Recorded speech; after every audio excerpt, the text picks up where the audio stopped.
I go on with the next one. It's Mauricio Manuel Cáceres Ortega. Mauricio Manuel Cáceres Ortega. I hope I pronounced it well. Cáceres. Okay, you're a professor of geography and history at the Catholic University of Valparaiso. That is in Chile. You're working at the Historic Museum of Carabineros in Chile as well. You are having a presentation of Carabineros de Chile from a military cavalry unit to a national police unit. That's quite a transformation. Well, national police, but that's the other presentation from the other person. Oh, this is yeah. We skipped the next one, please. The next one, please. Yes. Okay, thank you very much. First of all, good morning to everybody. I'm very proud to be here. I'm part of the staff of the Carabineros de Chile Museum. That is our national uniform police.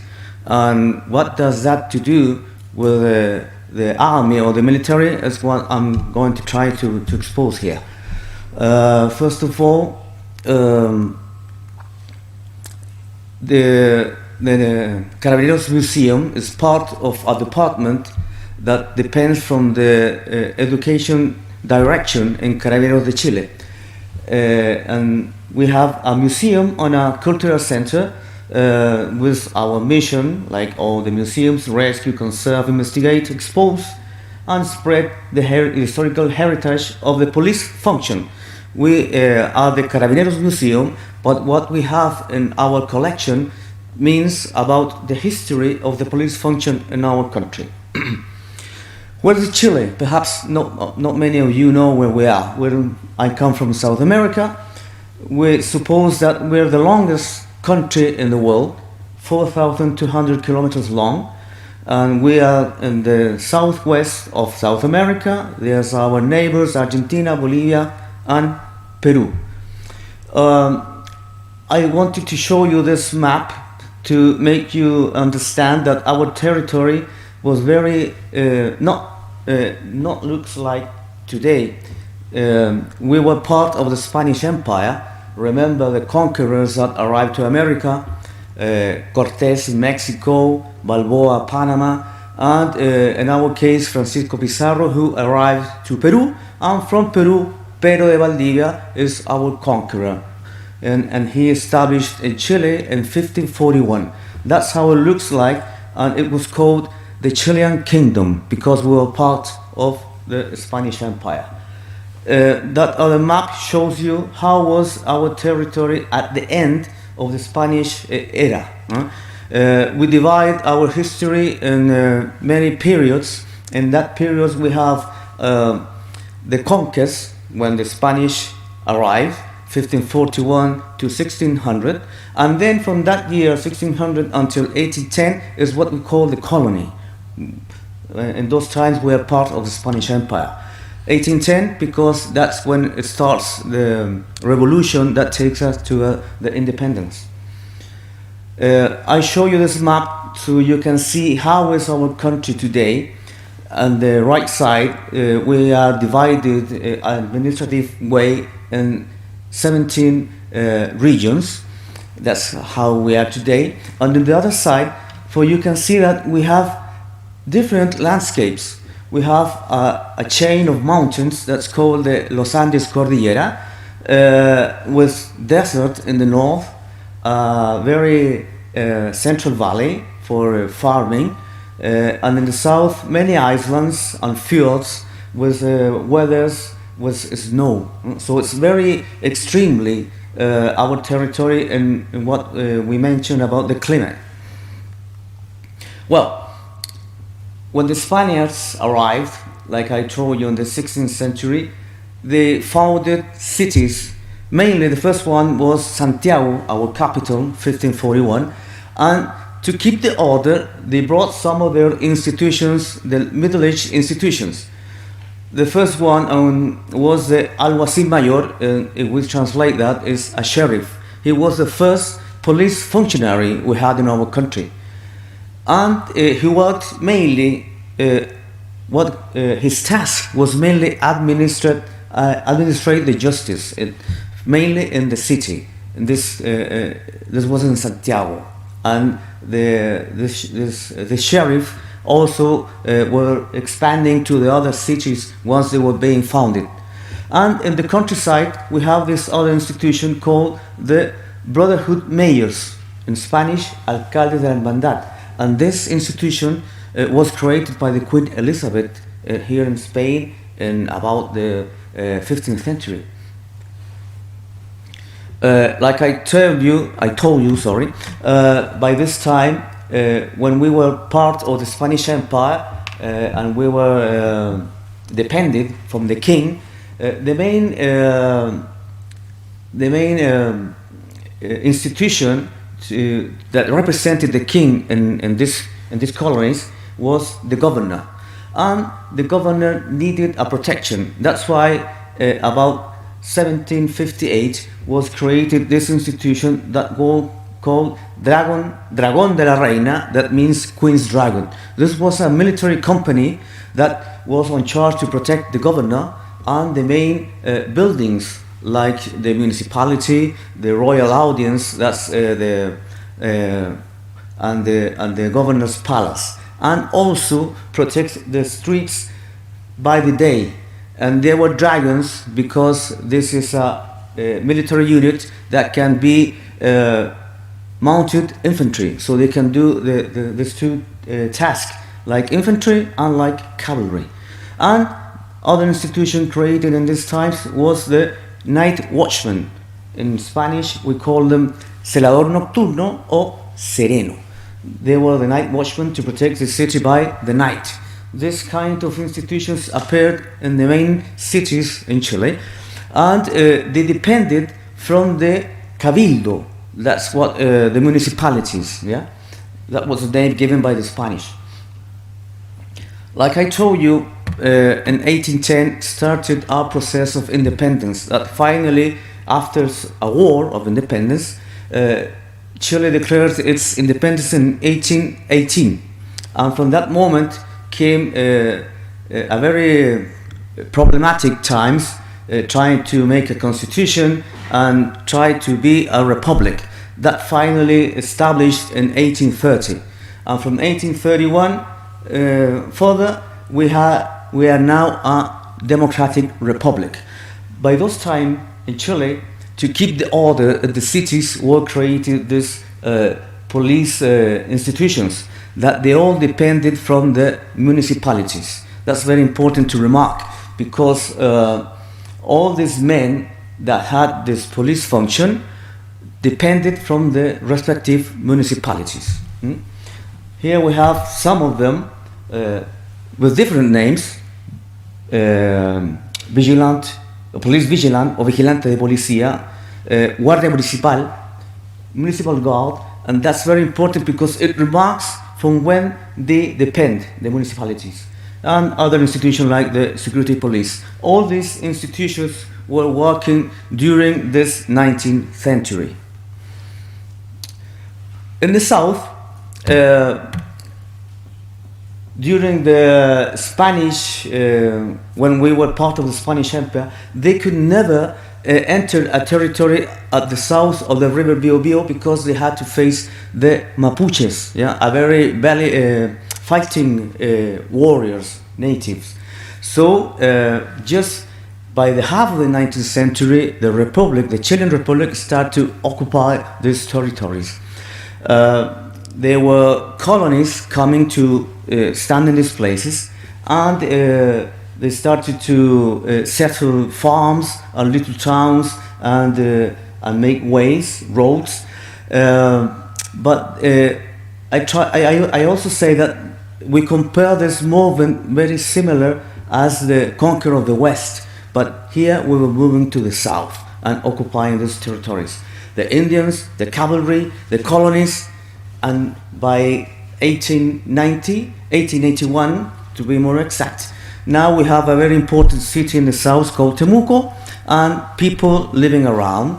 Now the train arrived, they were making roads, bridges, but and the war against the Mapuches has been going down, But by this time, many outlaws and bandits came to these territories to ransom, to attack the farmers, making attacks on the roads that are very isolated. So that's why the government created this unit as a cavalry unit called Gendarmes of the Colonies. This happened in 1896, and here we have its commander, Captain Hernán Trizano, a cavalry officer of the army who had to deploy these men in this territory to fight the bandits.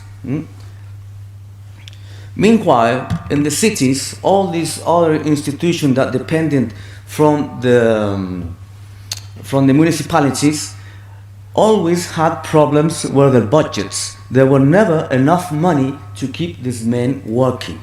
So constantly we have years with plenty and a good number of policemen, and other years that they don't have enough.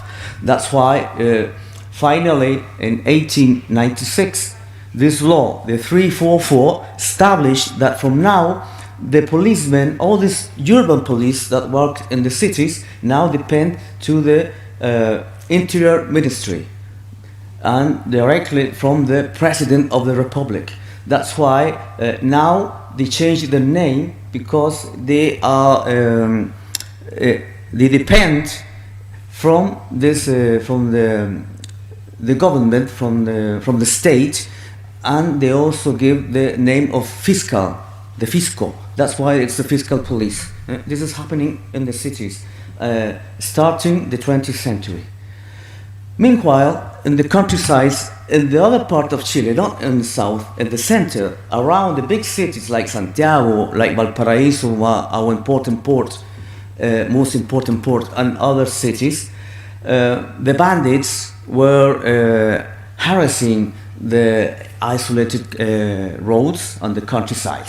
That's why it was necessary to take military units, 4 squadrons from different cavalry units, and created finally to merge them and protect the roads and the ways. This man is very important, General Emil Korner, because he was a German officer that was hired by the Chilean army in 1885 to produce a change in the Chilean army. Remember that we were in war against Peru and Bolivia between 1879 and 1884, and we won that war. But by that time, our army was influenced by the French army. After that war, the Chilean army looked to which was the best army in the world, and they looked at the Prussian army that was important for the formation of Germany. That's why they were taken and was hired this officer, and he arrived in Chile in 1885 to produce this change in our army. He also took part in a civil war. There was a civil war in our country in 1891, and it was a confrontation between the Congress and the President of the Republic in that time, President Manuel Balmaceda. The President lost, the Congress won, and he was part of the Congress. He was the general of the Congress army, and that's why this change get more quickly. Why I mentioned that? Because it's very important, and you're going to see it a little further, how the Prussian army influenced the Chilean army.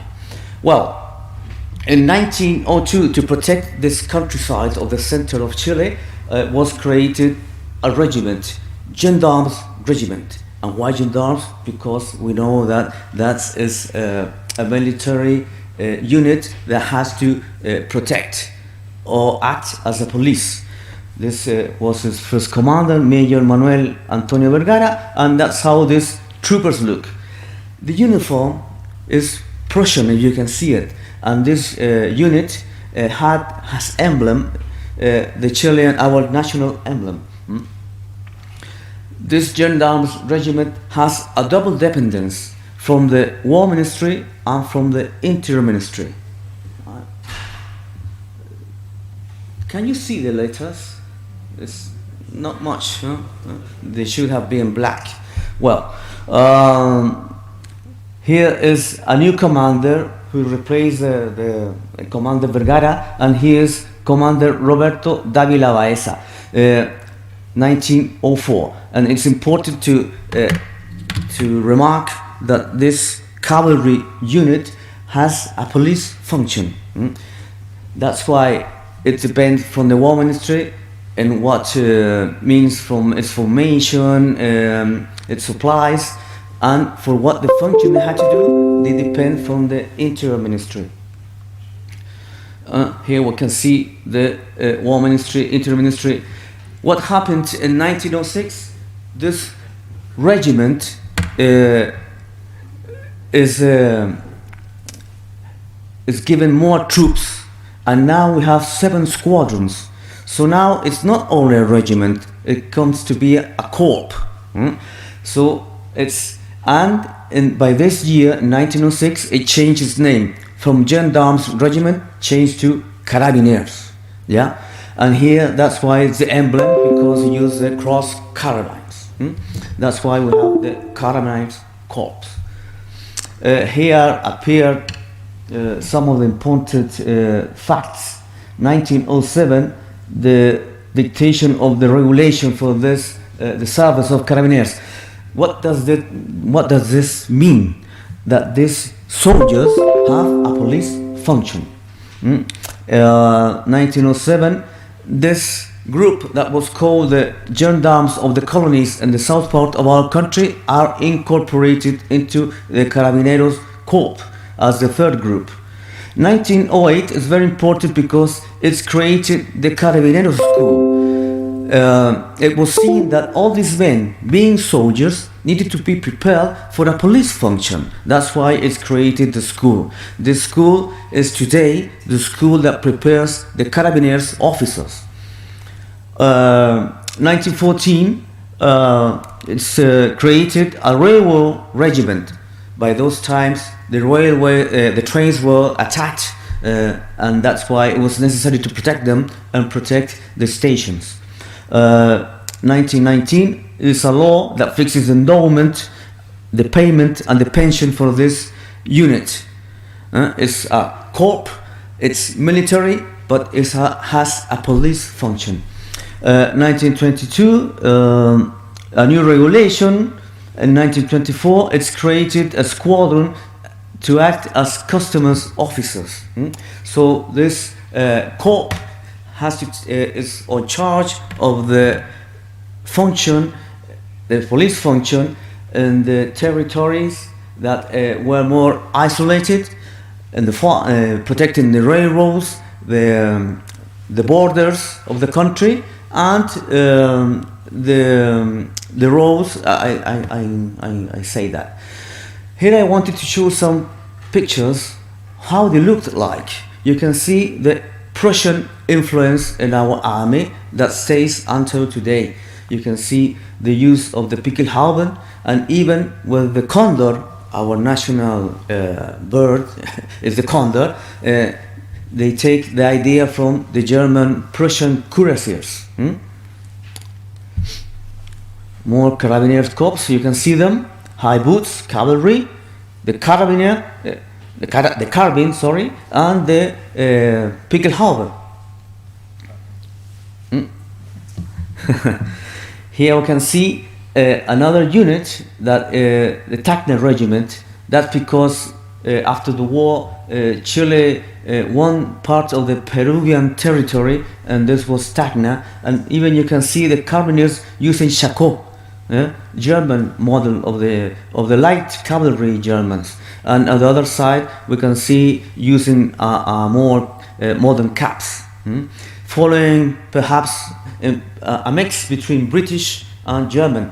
By the way, by 1916, the Chilean army incorporated as a uniform for maneuvers and for working on the camp, a khaki uniform. But all those uniforms that you could see before were Feldgrau, or like the German army. Here you can see the next officers of the Carabineros Corps, Major Francisco Flores and Lieutenant Colonel Alfredo Ewing until 1925. You can see the Prussian uniforms. And finally, in 1925 appears this man, is Lieutenant Colonel Carlos Ibáñez del Campo. He is a cavalry officer. By those times in Chile, there were many political problems, change of president, coup d'état, and changing of the presidents. This man has a career as a cavalry officer. He even was director of the police Carabineros school, and in 1925 he was named the general commander of the Carabineros Corps. This was in 1925. Why is it important to remark this man? Because in 1927 he was named Interior Ministry, and by those time there was a president that had to leave his place, and he has Interior Ministry took his place as vice president. And when that happened, he made something very important. That's what the meaning of all this. In 1927, he signed a decree by which he created a new institution called Carabineros de Chile. Why?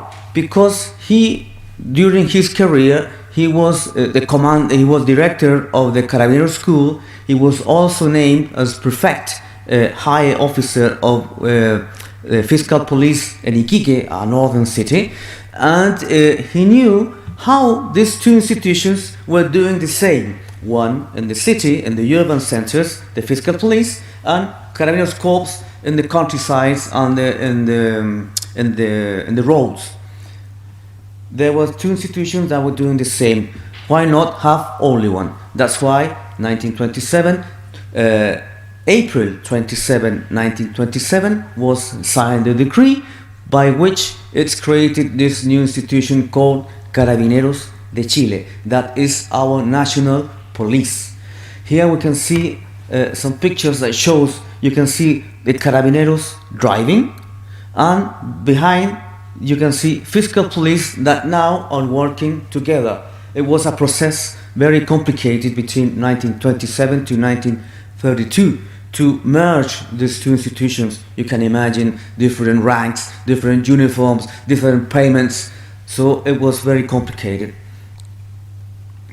Finally, you can see here Carabineros de Chile, how they looked in the beginning, 1927 to 1931, keeping part of the cavalry forms. And the helmets come from the fiscal police, but this finally were not more used from 1931.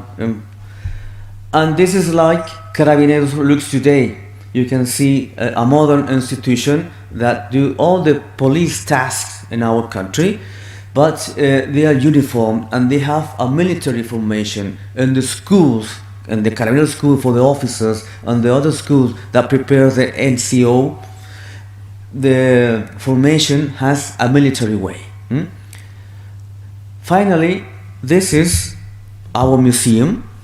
This is a big house that once was the administration of the Carabineros school. You can see behind the building, you can see a big building. That's the Carabineros school. That's where I prepare the Carabineros officers. This is how our museum looks like inside. We have a collection, or the route we have inside the museum starts with the Spanish arrival in 1541, and we try to show all these institutions. We have these dummies with replicas of the uniforms, but inside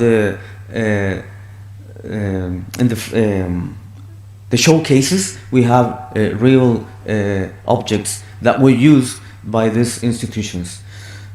the fiscal police room, Carabineros corps room. Here's the process in which we are changing into Carabineros de Chile. You can see here a recreation of a police station, now with a carabinero, when before usually you could find only fiscal police. And in the final room we have there, you can see the ethos of this institution, the cavalry. We always remark that. The backyard of the museum, we have some vehicles, and some of the objects of our collection. You can see a mix. That's the uniform of the first general director of Carabineros de Chile, with remains the Prussian uniform, where we have a Mauser, a pistol. Here we can see a Pickelhauben, a Tropenhelm that we use as a ceremonial helmet by the fiscal police. Here we have, I put here this cap of the Spanish army, because we have a very important collection of uniforms from many armies and police from around the world. Carlos Ibáñez, a police uniform. You can see a tricorn of the Civil War. And that is all. Thank you very much.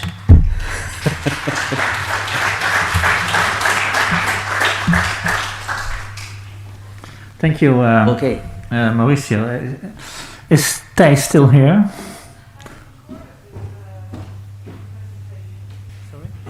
Is the museum a formal part of Carabineros training? And if so, how do you manage their former military role with their duty to the public at the moment? Normally we receive, we are beside the Carabineros school, so normally when the new promotions each year visit our museum, and we give them a big introduction of the history of the police function. Like I try to remark is that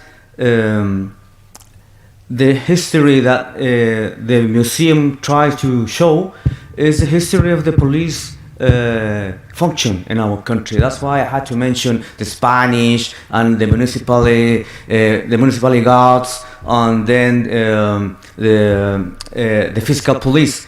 Not only Carabineros. Carabineros is the last part of our history and police function. And yes, we try to introduce the new Carabineros that were getting into the institution, and just in the last time, like part by the problem with the COVID,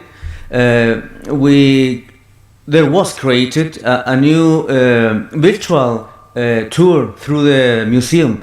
I have been showing the museum to Carabineros groups, because we have the school for the officers, and we have a very big school in Santiago for the NCO that are coming into Carabineros, because that's the division, the rank division. But we have groups in different parts of the country, in Arica, in Ancud, Puerto Montt. Like you see, we have a long country.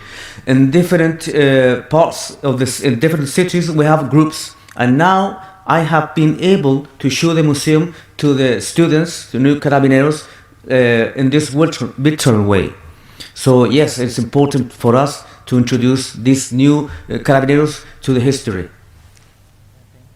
Thank you very much for your presentations, by the way. And we're also going to find a solution for the presentation of Thijs Jansen. Maybe we can have it online for the recorded file. Yes.